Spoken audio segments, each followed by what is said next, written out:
Well, well, everyone. Cinderella of the leftovers decided to show up. Dashiell Blackwood's words echoed through the ballroom like silent thunder, and my stomach plummeted.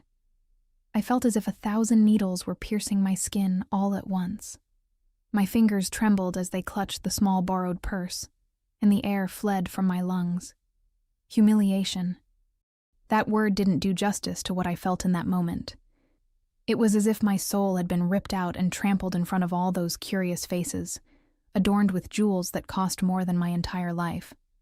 But let me go back a few hours. My name is Sage Murphy. I'm 23 years old, and I work 3 different jobs to pay off my grandmother's medical debts. Barista in the morning, waitress in the afternoon, and event organizer at night. It was precisely because of that last job that my life turned into a real hell of silk and champagne. It all started 2 weeks ago when I was assigned to help organize the Blackwood Charity Ball, the most important event in Manhattan high society. I was just another little ant on the team, invisible as I'd always been. Until he noticed me. Dashiell Blackwood. 32 years old, billionaire, owner of half the skyscrapers in New York, and possessor of the cruelest smile I'd ever seen. During preparations, I had the misfortune of accidentally spilling a glass of red wine on his tuxedo sleeve. A $15,000 tuxedo, as he made sure to mention 3 times. "Are you clumsy or just incompetent?" he had asked, with those ice blue eyes piercing right through me. I apologized 1,000 times, but I saw something dangerous gleam in that gaze. Something that should have made me run. 2 days later, I received an invitation. A personal invitation to the ball. My boss, Donna, almost fainted when she saw it. "Sage, this never happens. Dashiell Blackwood doesn't invite staff members to events. You have to go." My instinct screamed that it was a trap, but Donna insisted so much that I ended up agreeing. She even lent me a dress, a navy blue gown she kept for special occasions. It wasn't haute couture, but it was dignified. And now, here I am, frozen at the entrance to the grand ballroom of the Plaza Hotel, with 200 pairs of eyes judging me. The dress that looked so elegant in Donna's mirror now seemed like a rag compared to the Valentinos and Versaces around me. Dashiell was at the center of the ballroom, impeccable in his black tuxedo, surrounded by socialites laughing at something he was saying. When our eyes met, he raised his champagne glass with a venomous smile. That's when he said it. "Well, well, everyone. Cinderella of the leftovers decided to show up." The laughter started as whispers and grew like a wave. I felt my cheeks catch fire. "I hope you don't spill anything today, darling," he continued, walking toward me with calculated steps. "Although, considering where you came from, it's already a miracle that you're minimally presentable." I wanted to disappear. I wanted to run. I wanted the earth to swallow me whole. But then, something inside me snapped. Maybe it was the exhaustion from 3 jobs, or the accumulated rage of years of being invisible, or simply the fact that I had nothing left to lose. I straightened my shoulders, looked directly into his eyes, and smiled. "Thank you for the invitation, Mr. Blackwood. It's comforting to know that even the powerful need entertainment at others' expense to feel important." The ballroom fell silent. And that's when I saw it. Just for a second, so quick I could have imagined it.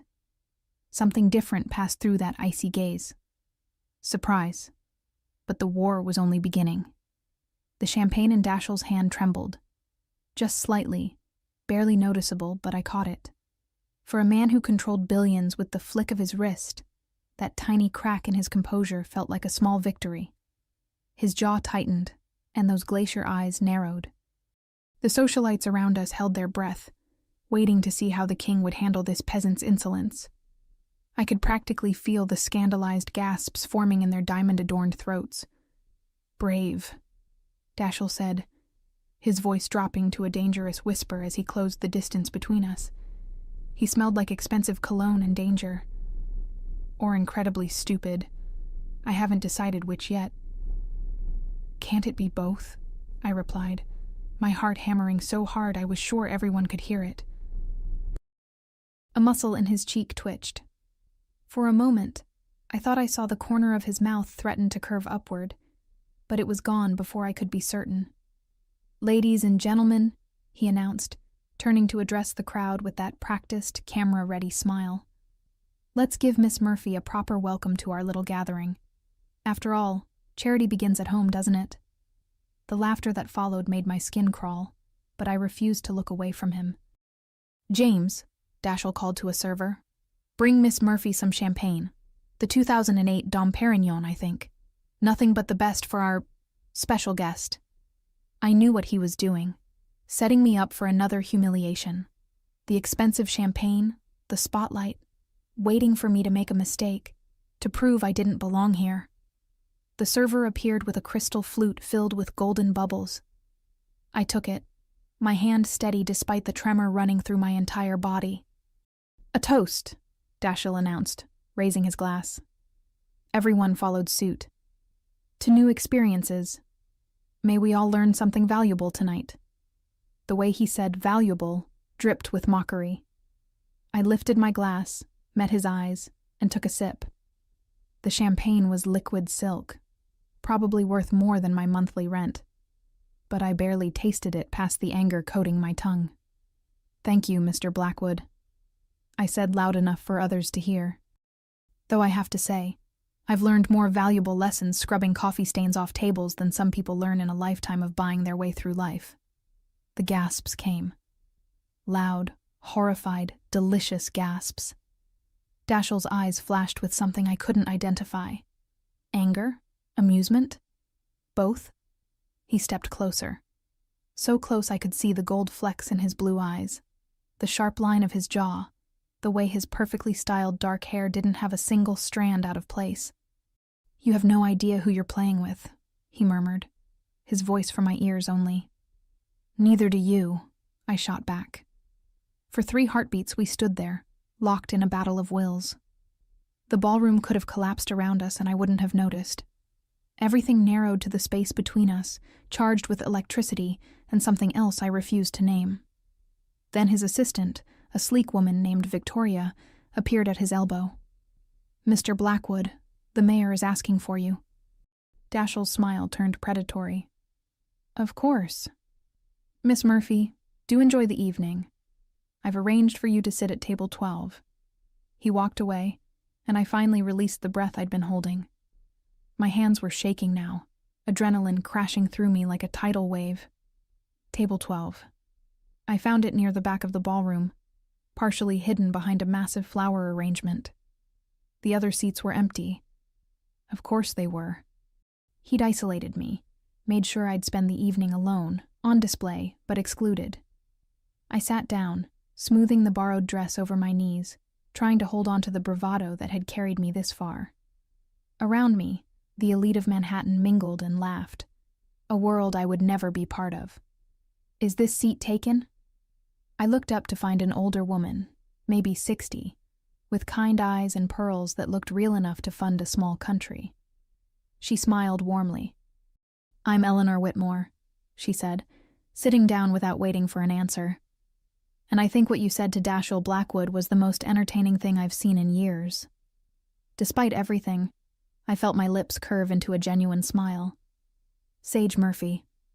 And I think I might have just made the biggest mistake of my life. Eleanor laughed, a rich, genuine sound. "Oh, honey, you did. But sometimes the best things start with colossal mistakes."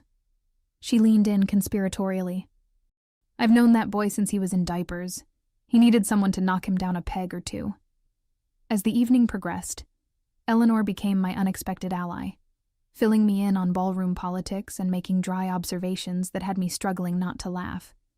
But my eyes kept finding Dashiell across the room, and each time, he was already looking at me.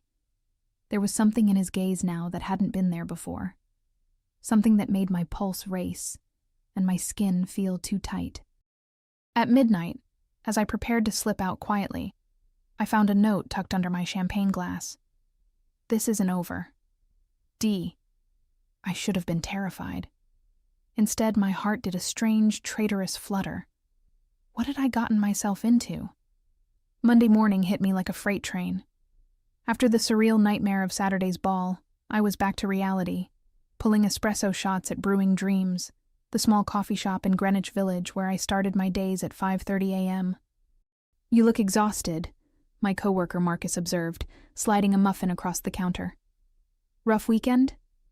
"You have no idea," I muttered, tying my apron with more force than necessary. I hadn't told anyone about the ball. What would I even say?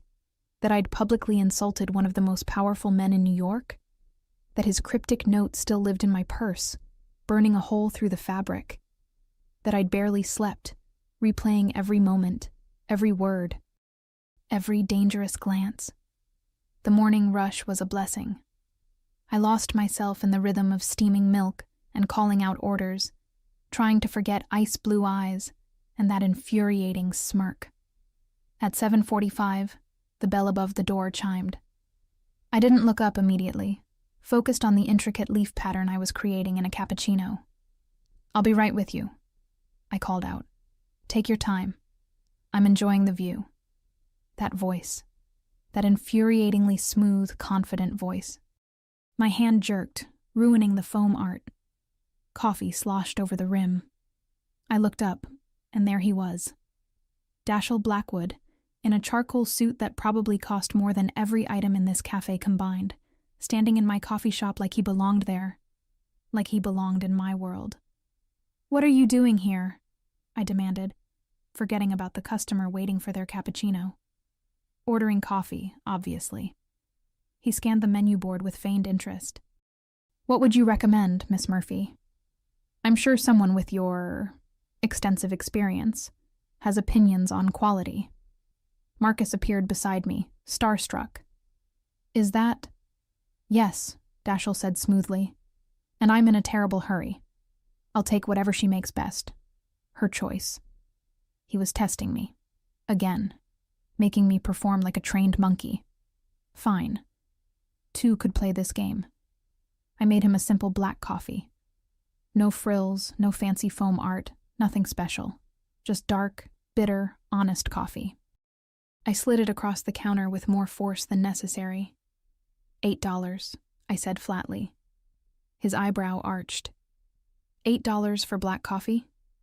You're paying for the ambiance and the superior service, I replied with a sweet smile that didn't reach my eyes. Isn't that what you rich people always say? Something flickered in his expression. Was it amusement? He pulled out his wallet and placed a $100 bill on the counter. Keep the change. Consider it an investment in your future education on customer service. Before I could respond, he took the coffee and headed to a corner table. He sat down, pulling out his phone, clearly intending to stay. "Oh my God," Marcus whispered. "Dashiell Blackwood is in our cafe. Do you know him?" "Barely," I lied, turning back to remake the ruined cappuccino. But I could feel his eyes on me. For the next hour, as I served customers and cleaned tables, he sat there, occasionally sipping the coffee, working on his phone, but mostly just watching me. It was unnerving, infuriating, and something else I refused to acknowledge. Finally, during a lull, I marched over to his table. "What do you want?" I demanded, keeping my voice low. He looked up, and that intense gaze pinned me in place. "To talk. We have nothing to talk about." "Don't we?" He leaned back, studying me like I was a puzzle he couldn't quite solve. "You made quite an impression Saturday night. Eleanor Whitmore hasn't stopped calling me, demanding to know that delightful young woman's story. Good for Eleanor. The mayor's wife thought you were refreshingly honest. 3 board members asked who you were." He paused, and his voice dropped. "You were supposed to be humiliated. Instead, you made them curious." "Sorry to ruin your cruel little plan," I snapped. "Next time you want to embarrass someone, pick a target who actually cares what you think." "Is that why your hands are shaking right now?" he asked quietly. "Because you don't care?" I shoved my traitorous hands into my apron pockets. "Why are you really here?" Dashiell stood, and suddenly we were too close, the small table between us feeling like nothing. He was tall, much taller than I'd realized.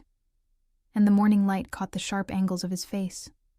"I don't know," he admitted, and for the first time he sounded unsure. Human. "I woke up this morning planning to forget about Saturday, about you. But then I found myself looking up your schedule, finding out where you work." "That's called stalking," I interrupted, my heart pounding. "That's called being thorough," he corrected. "There's a difference." "What do you want from me, Dashiell?" The use of his first name seemed to surprise us both. His eyes widened slightly, and I saw his throat work as he swallowed. "I don't know that either," he said finally. He picked up his coffee cup, still half full, and studied it. "This is terrible coffee, by the way." "I know," I replied with a small, genuine smile. "I made it especially terrible, just for you." For a moment, we just looked at each other. Then, impossibly, he laughed. A real laugh, not the practiced social laugh from the ball, but something genuine and unexpected. "You're going to be trouble," he said, shaking his head. "You have no idea," I echoed his words from Saturday. He left a moment later, but the cafe felt different somehow. Charged. Changed. Marcus appeared at my elbow, eyes wide. "What just happened?" I watched through the window as Dashiell's car pulled away from the curb. "I have absolutely no idea," I whispered. "But I think I'm in serious trouble." The note in my apron pocket felt heavier than ever. This isn't over. No, it definitely wasn't. I didn't see Dashiell for 3 days after the coffee shop incident. 3 blissfully normal days where I could almost convince myself it had all been a fever dream. Then Wednesday night happened. I was at my 3rd job, helping set up for a corporate gala at the Metropolitan Museum of Art. It was nearly 10 p.m., and I was exhausted, arranging centerpieces in the Temple of Dender, when I heard voices echoing through the ancient Egyptian wing. "Absolutely not. I don't care what the board thinks, Victoria. We're not selling the Brooklyn properties." My hands froze on the orchid I was adjusting. That voice. "But sir, the profit margin. Those buildings house over 300 families. Low-income families who have nowhere else to go. Find another way." I peered around the massive stone column. Dashiell stood near the reflecting pool, his back to me, phone pressed to his ear. His suit jacket was off, tie loosened, and even from this distance, I could see the tension in his shoulders. "I don't care if it makes me look soft," he continued, running a hand through his hair, destroying its usual perfect style. "My grandfather built those properties to help people, not to line our pockets. We're not selling. End of discussion." He hung up and stood there for a moment, staring at the temple's reflection in the water. He looked tired, human. Nothing like the cruel billionaire who had humiliated me less than a week ago. I should have stayed hidden. Should have kept my mouth shut and finished the centerpieces. "Rough day?" I heard myself say instead. He spun around, and shock flashed across his face before that practiced mask slid back into place. "Miss Murphy, do you make a habit of eavesdropping on private conversations? Do you make a habit of having them in public spaces?" I countered, stepping out from behind the column. "Besides, I work here. You're the one crashing my setup." "Your setup?" His eyebrow arched. "This is a Blackwood Foundation event." Of course it was. The universe had a twisted sense of humor. "Well, your foundation hired my company to organize it," I replied, gesturing to my simple black work uniform. "So technically you're in my workspace." Something shifted in his expression. He looked at me, really looked, taking in the exhaustion I knew was etched on my face, the way my hair was falling out of its ponytail, the coffee stain on my sleeve from this morning's rush. "How many jobs do you work?" he asked quietly. The question caught me off guard. "Why do you care?" "Humor me." 3, I admitted, not sure why I was telling him. 4 if you count the occasional freelance graphic design work. "That's why you looked half dead at the ball," he said, more to himself than to me. He walked closer, his footsteps echoing on the marble floor. "When do you sleep?" "When do you?" I shot back. noting the dark circles under his eyes that matched my own. He smiled, but it was sad, tired. Touché. We stood there in the ancient temple, surrounded by 3,000-year-old stone and modern silence. The Dashiell Blackwood in front of me seemed like a completely different person from the one who had mocked me at the ball. "Why did you do it?" I asked, the question that had been burning in my chest for days finally escaping. Why invite me just to humiliate me? He looked away, jaw clenching. "Would you believe me if I said I regretted it the moment I saw you walk in?" "No," I said honestly. "You seemed pretty committed to the cruelty."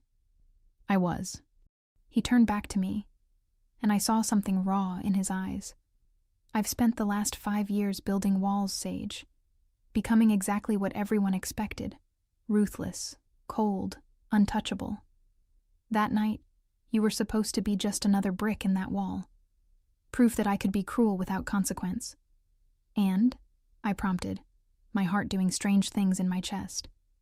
"And then you walked in wearing that borrowed dress with your head held high and—" He stopped, shaking his head. "You looked beautiful, not because of the dress or the venue, but because you looked real. Genuine. Everything I'd forgotten how to be. I couldn't breathe, couldn't think.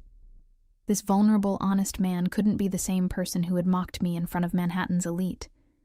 That doesn't excuse what you did," I managed. "No, it doesn't," he agreed. "Nothing excuses it. But I'm trying to explain why I can't stop thinking about you. Why I showed up at your coffee shop like a stalker. Why I'm standing here now, hoping you'll give me a chance to prove I'm more than the worst version of myself." "Why should I?"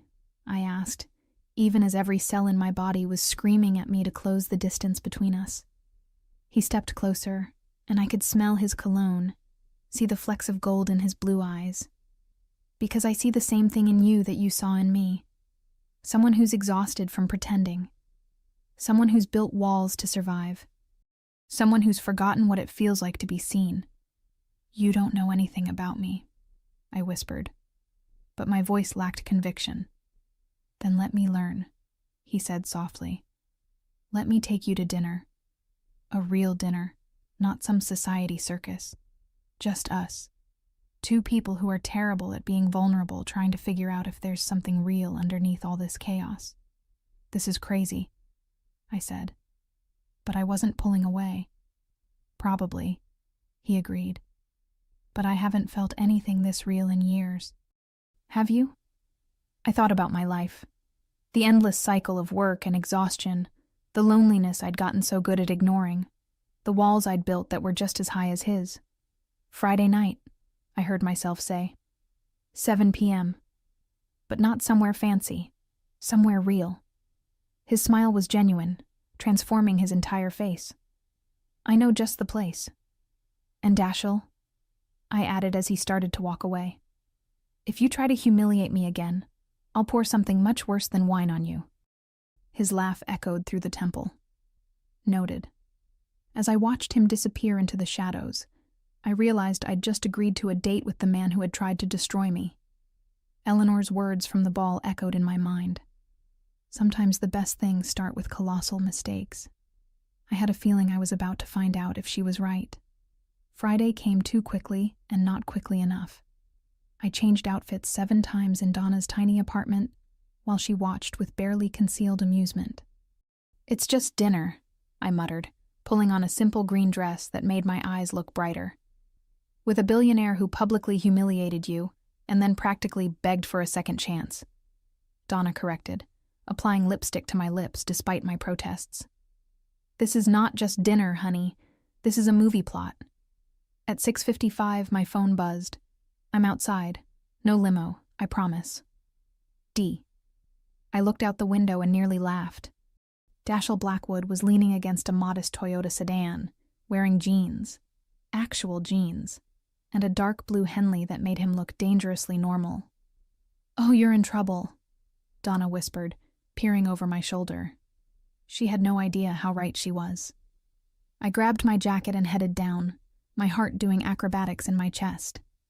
When I stepped outside, Dashiell straightened, and the look on his face made me forget how to breathe. You look beautiful, he said simply. No practiced charm, just honest appreciation. You look different, I replied, taking in his casual clothes. Did you borrow someone's wardrobe? I own jeans, Sage. I just rarely wear them in public. He opened the passenger door. Ready for real? As I'll ever be. He drove us to Red Hook, Brooklyn, parking outside a small Italian restaurant called Mama Rossi's. It had checkered tablecloths, mismatched chairs, and the most incredible smell wafting from the kitchen. How did you... I started.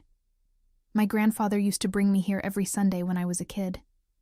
Dashiell explained, his voice soft with memory. Before the money, before the empire, before everything got complicated. This place reminds me of who I was supposed to be. We were seated at a corner table by a woman who immediately pinched Dashiell's cheek and scolded him in rapid Italian for not visiting in months. He took it with good humor, introducing me as someone special, which made my heart do that stupid fluttering thing again. Over plates of homemade pasta and house wine that came in juice glasses, we talked. Really talked. Not the careful dance of the ball or the charged confrontations of our previous encounters, but genuine conversation. He told me about his grandfather, who had built the Blackwood Empire from nothing, and taught him that money was a responsibility, not a right. About how his parents died in a plane crash when he was 25, leaving him to run a company he wasn't ready for. About the pressure, the expectations, the way he'd slowly lost himself trying to be what everyone needed. I became the ruthless billionaire because it was easier than being the scared kid who missed his family, he admitted, twirling pasta on his fork. Somewhere along the way, I forgot it was supposed to be an act. I told him about my grandmother, the woman who raised me after my own parents abandoned ship when I was 8. About how she'd been diagnosed with cancer 3 years ago, and how I'd dropped out of college to care for her and pay the medical bills. About the exhaustion, the loneliness, the way I'd built walls because letting people in meant they could leave. She's in remission now, I said, smiling despite the tears threatening to fall. But the debt remains, hence the 3 jobs. 4, he corrected gently, remembering. With the graphic design. The fact that he'd listened, that he remembered, made something warm bloom in my chest. Why did you really humiliate me? I asked, the question I'd been afraid to voice. The real reason. Dashiell set down his fork and met my eyes. Because you spilled wine on me and apologized like you expected to be invisible, like you'd spent your whole life apologizing for taking up space. It reminded me of someone I used to know. Who? Me, he said quietly. Before I learned to take up all the space in the room. I saw myself in you, Sage. The exhaustion, the walls, the way you disappear into the background. And I hated it. I hated being reminded that I used to be vulnerable like that. So I lashed out. That's the most messed up reasoning I've ever heard, I said, but there was no anger in my voice, just understanding. I know. He reached across the table, his hand hovering near mine, not touching but close. I'm not proud of who I've become, but meeting you, it's like waking up from a long sleep. You make me want to be better. I should have pulled away, should have protected myself, but instead I closed the distance, lacing my fingers through his.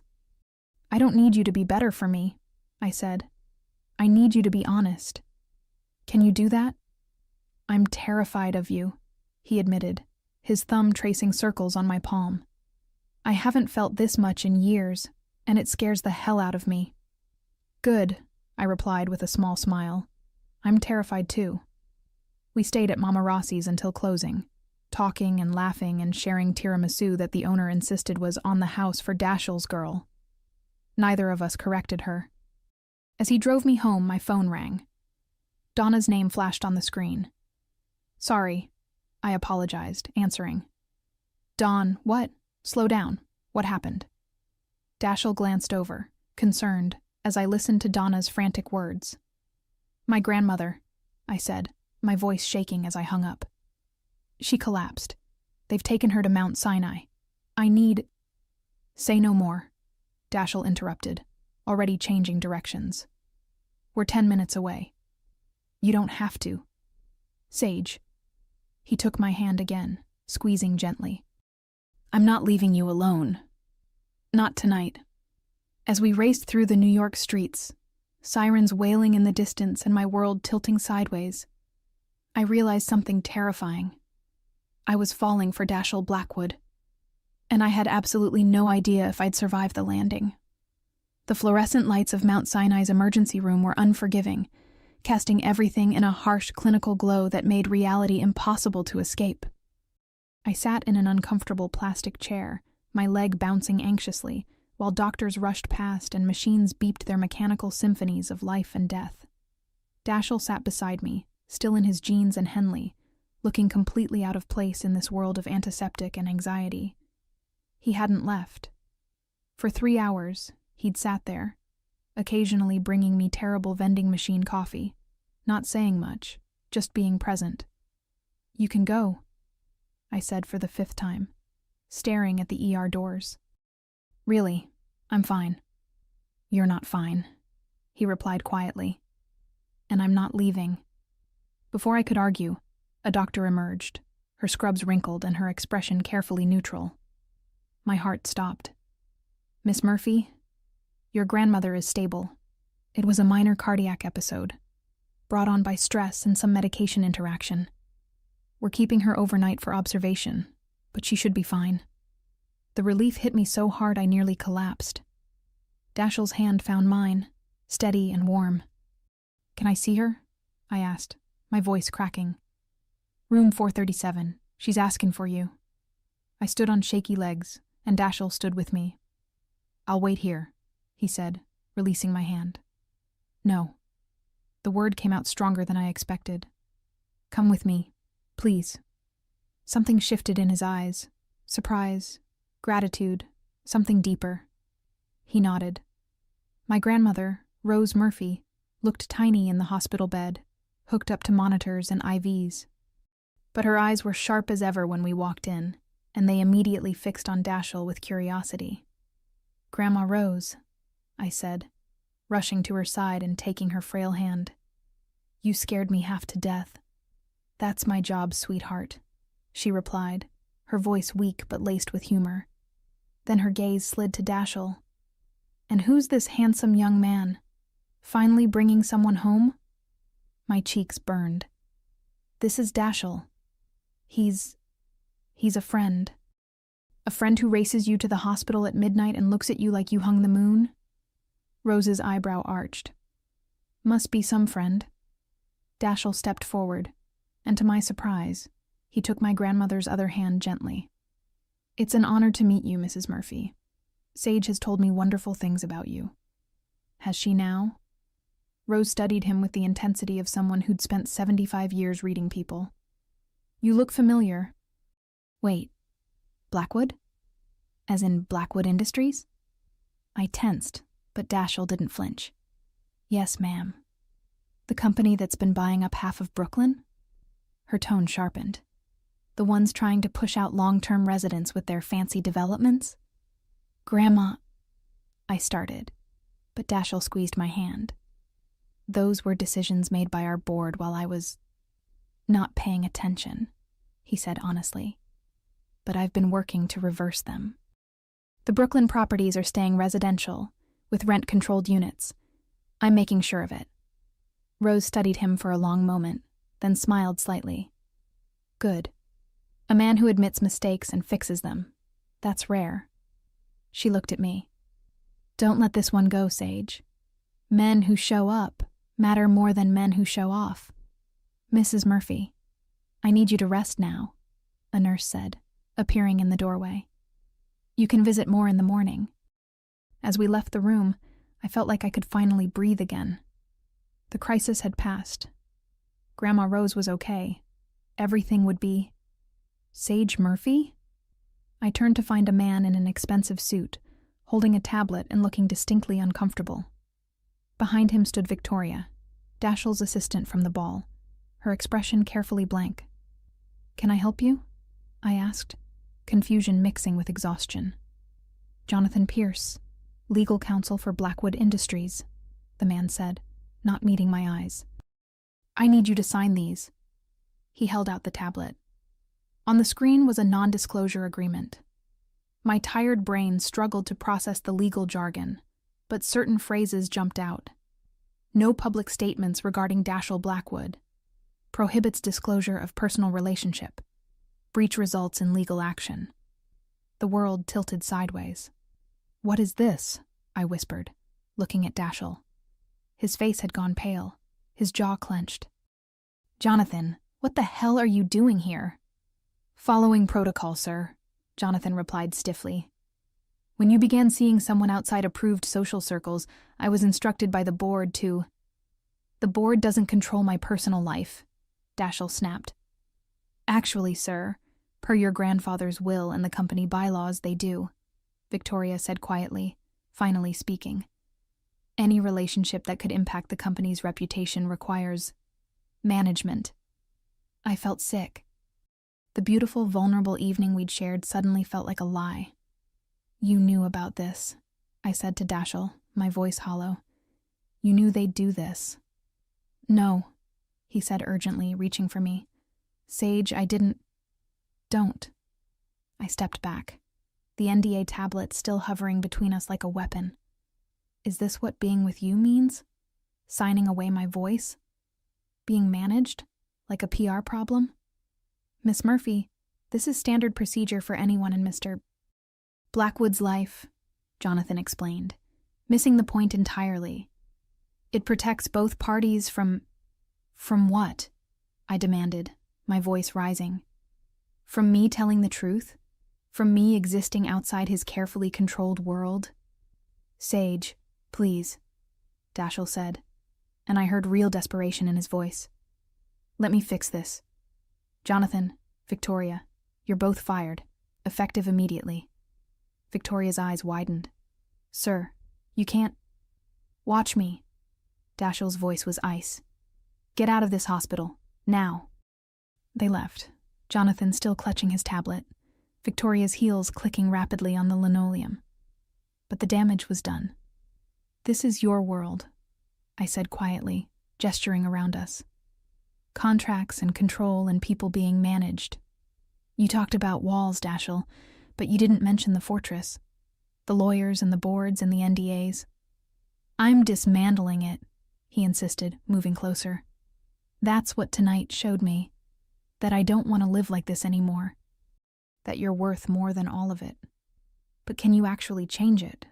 I asked, tears finally breaking free. Or will there always be another Jonathan?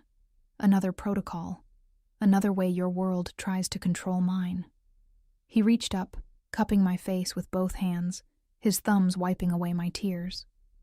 I don't know, he admitted, and the honesty broke something in me. I don't know if I can change a system that's been in place for decades, but I know I want to try. For you. For us. For the man I saw reflected in your eyes tonight at dinner. I can't be a secret, I whispered. I can't sign away my voice to fit into your life. I've spent too long making myself small for other people. Then don't. He rested his forehead against mine, and I could feel him trembling. Be loud. Be impossible. Be exactly who you are, and I'll spend every day proving that you don't have to shrink for me. Your board won't accept me. Then I'll get a new board. Your world won't understand us. Then we'll build a new world. I wanted to believe him. God, I wanted to believe him so badly. But standing in that hospital hallway, between the room where my grandmother fought for every breath and the reality of his impossible life, I didn't know if love was enough. I need time, I said finally, pulling back. To think. To figure out if I'm strong enough for this. Pain flashed across his face, but he nodded. I'll wait. However long it takes. He started to leave, then turned back. Sage? When I saw you walk into that ball, my heart forgot how to beat. Everything since then, every moment, every conversation, every terrifying feeling, has been me remembering how to live. You didn't just break down my walls. You reminded me why I built them in the first place. To protect myself from feeling this much." He smiled sadly. Turns out the walls were the real prison. Then he was gone, and I was alone in the fluorescent glow, caught between two worlds and terrified of choosing wrong. My phone buzzed. A text from Eleanor Whitmore. Heard about Rose, and about the NDA disaster. For what it's worth, that boy is tearing apart his entire legal department right now. He meant what he said. Think carefully, dear. Sometimes the biggest risk is not taking one. I slid down the wall, sitting on the cold hospital floor, and finally let myself cry. Not from fear or exhaustion or even heartbreak, but from the terrifying possibility that maybe, just maybe, this impossible thing between us was real. 5 days. That's how long I went without seeing Dashiell Blackwood. 5 days that felt like 5 years. Grandma Rose was discharged on Sunday with strict orders to rest and reduce stress. I took a week off from the coffee shop, something I'd never done, to care for her. Marcus covered my shifts without complaint, and Donna brought over enough food to feed an army. But it was the anonymous payment of Grandma Rose's entire hospital bill that shook me to my core. "Sage," Donna said Tuesday afternoon, barging into the apartment with her laptop. "You need to see this." And she pulled up a news article from the New York Times. Blackwood Industries undergoes major restructuring. Billionaire CEO dissolves board. Promises new era of accountability. My hands trembled as I read. Dashiell had fired 12 board members, including his uncle, who had apparently been the one pushing the Brooklyn development plans. He'd announced the creation of a new housing initiative, guaranteeing rent-controlled units in every Blackwood property. He'd established an independent ethics committee, and at the bottom of the article was a quote that made my breath catch. "I've spent too long building an empire and forgetting why it mattered. My grandfather taught me that wealth is meaningless without humanity. Someone recently reminded me of that lesson. It's time I honored both their wisdom and his legacy." "He's dismantling everything," Donna whispered. "For you." "That's not for me," I said, but my voice wavered. "That's for himself. For who he wants to be. Can it be both?" That night, as I sat with Grandma Rose watching her favorite game show, my phone buzzed. "Unknown number.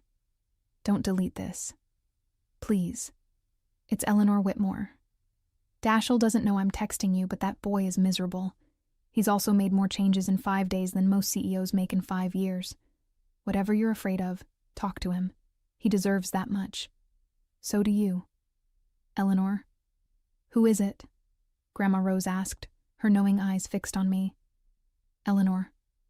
Dashiell's friend, I guess. The woman who called you smart at the hospital."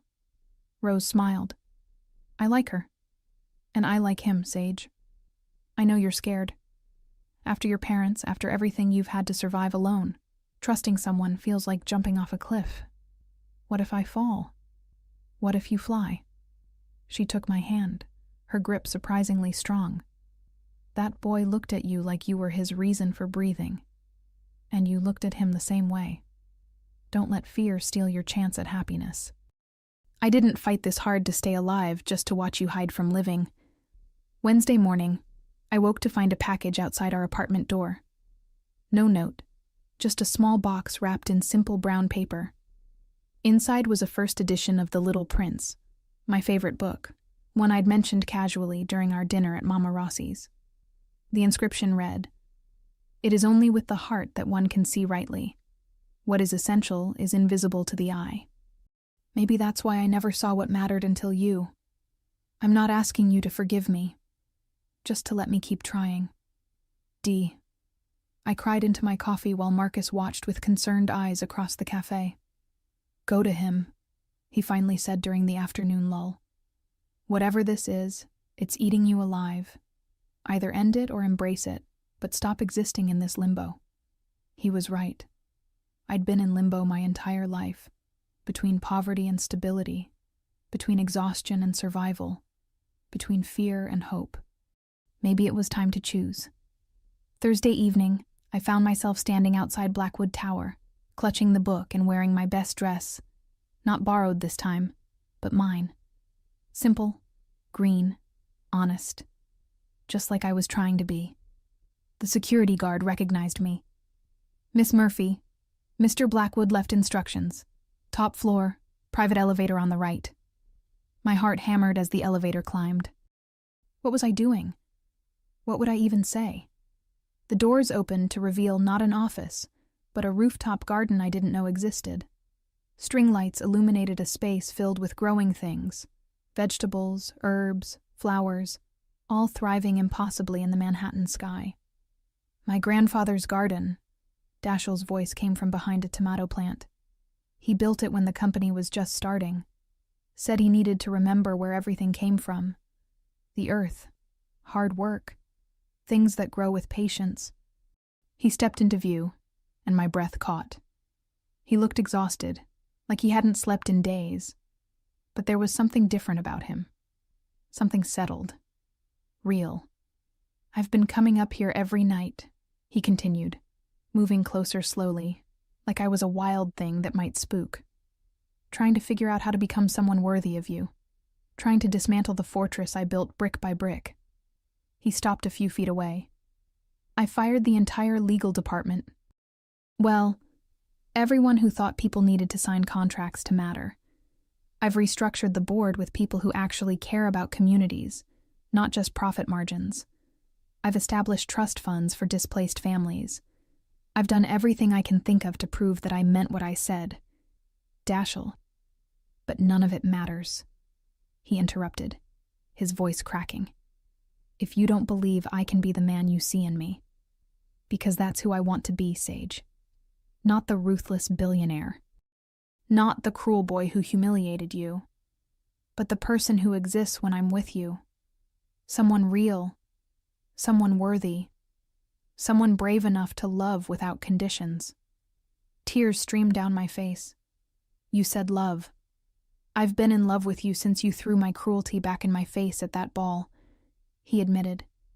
And I saw his own tears glistening in the string lights. "Maybe before that, from the moment you apologized for existing when you spilled that wine. I recognized something in you. Someone who'd forgotten they deserved to take up space. Because I'd forgotten too. We found each other, Sage. Two people who'd built walls so high they forgot what sunlight felt like.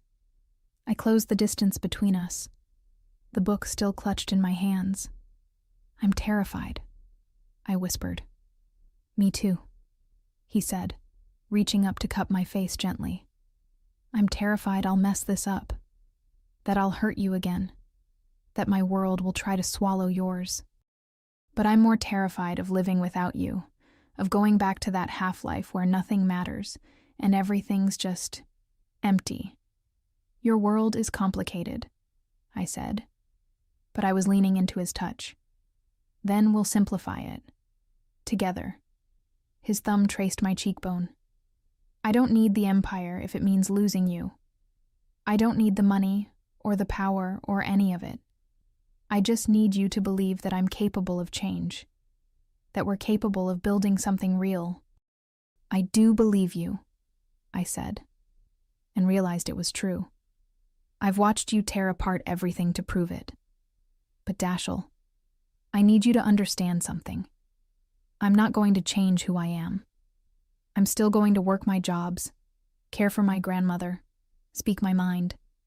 I won't be managed or controlled or made small." "Good," he breathed, his forehead resting against mine.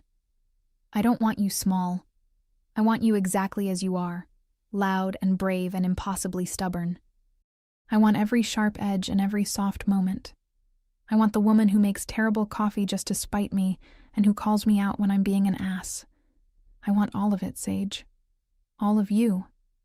Even the 3 jobs and the medical debt and the complicated family history. Especially that," he said fiercely.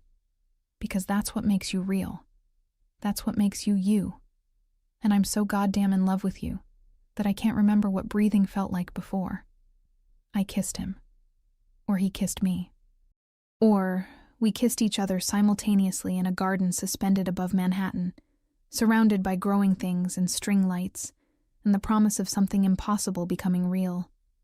His arms wrapped around me like I was precious, like I was essential, like I was home. And for the first time in my life, I felt like I was exactly where I belonged. "I love you too," I whispered against his lips. "Even though you're impossible and infuriating and way too rich for your own good." His laugh was pure joy. "We're going to be a disaster, aren't we?"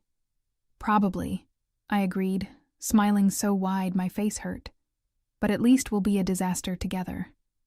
Below us, the city sparkled with a million lives, a million stories, a million possibilities.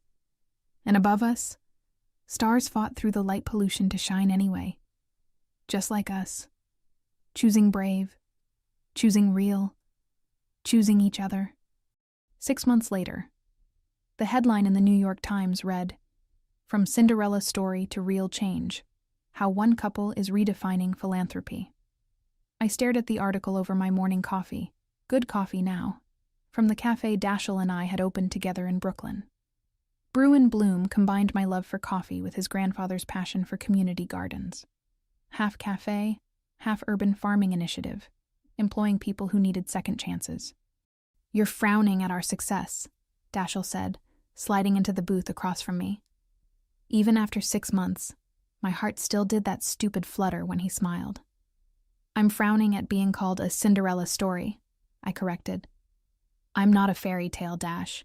I'm just a woman who refused to be small." "Which is exactly why I love you," he replied, stealing a sip of my cappuccino. "Though I still think you make terrible coffee on purpose sometimes." "Only when you're being insufferable," I teased.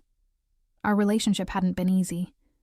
There were still photographers who followed us, society pages that speculated about the barista who tamed the billionaire, board members who questioned his decisions. But Dashiell had kept every promise. He'd restructured his entire company, established the Rose Murphy Foundation for Medical Debt Relief, named after my grandmother, who'd cried for an hour when she found out, and slowly built a life that honored both his grandfather's legacy and his own values. And me? I'd learned to take up space. I still worked at Brew and Bloom, not because I had to, but because I wanted to. I'd gone back to school part-time, studying social work. Dashiell had wanted to pay for everything, but we'd compromised. He covered tuition, I covered living expenses, equal partners, figuring it out together. "Ready for tonight?" he asked, and I saw nervousness flicker across his face.